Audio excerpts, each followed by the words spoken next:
I'm blue, I've been deed, I've been died, I've been deed, I've been died, I've been deed, I've been died.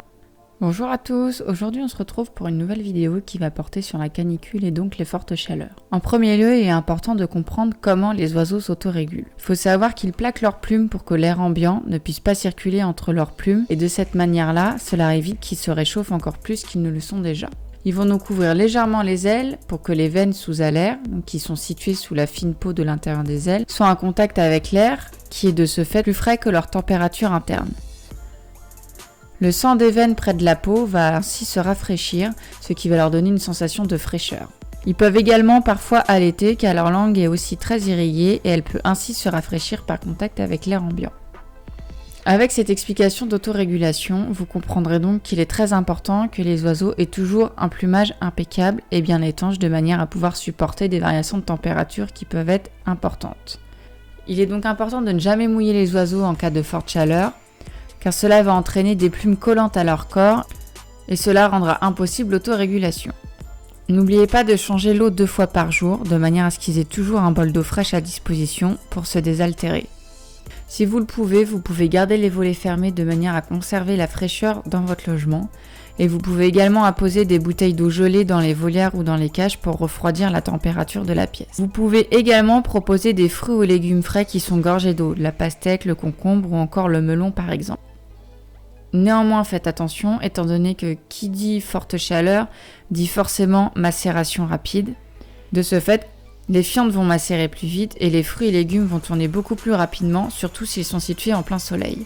L'eau souillée devient également très vite impropre à la consommation, il est donc nécessaire de bien changer l'eau 2 fois par jour. Il est donc important de nettoyer les cages plus souvent qu'à l'accoutumée et également de retirer la nourriture fraîche dans la cage ou la volière plus rapidement que d'habitude. On a tendance à penser que pour rafraîchir nos oiseaux, mettre la clim ou bien un ventilateur serait une bonne idée. Cependant, il ne faut pas oublier que les oiseaux sont très sensibles au courant d'air et qu'ils risquent donc d'attraper froid. Si vous souhaitez mettre la climatisation ou un ventilateur, il est donc très important que ce ne soit pas orienté dans leur direction.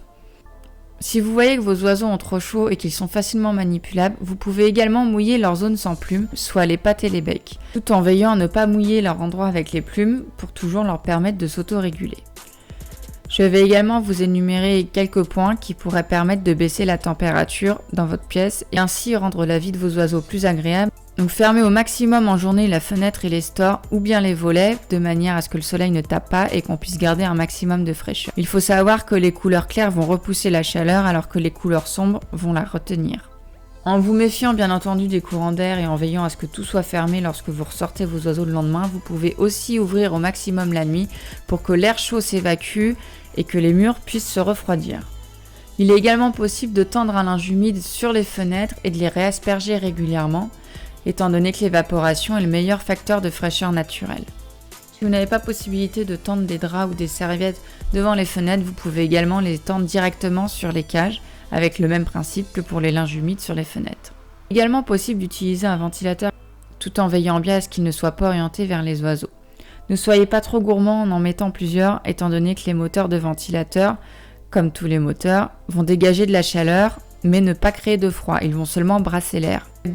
Vous aurez ainsi de l'air frais brassé, néanmoins la température dans la pièce peut augmenter un petit peu de quelques degrés. Il est également possible d'utiliser la technique du linge humide directement devant le ventilateur de manière à diffuser la fraîcheur dans la pièce. Il faut bien veiller à laisser un plat d'eau fraîche à disposition des oiseaux et le renouveler le plus possible. Fixer des bouteilles congelées sur les différentes aires de jeu ou dans chaque cage est également une bonne alternative pour refroidir l'air ambiant. Il est également possible de débrancher tout appareil pouvant générer de la chaleur même une fois qu'il est en veille. La dernière astuce va constituer, comme j'ai dit précédemment, à leur proposer des fruits frais qui sont principalement composés d'eau.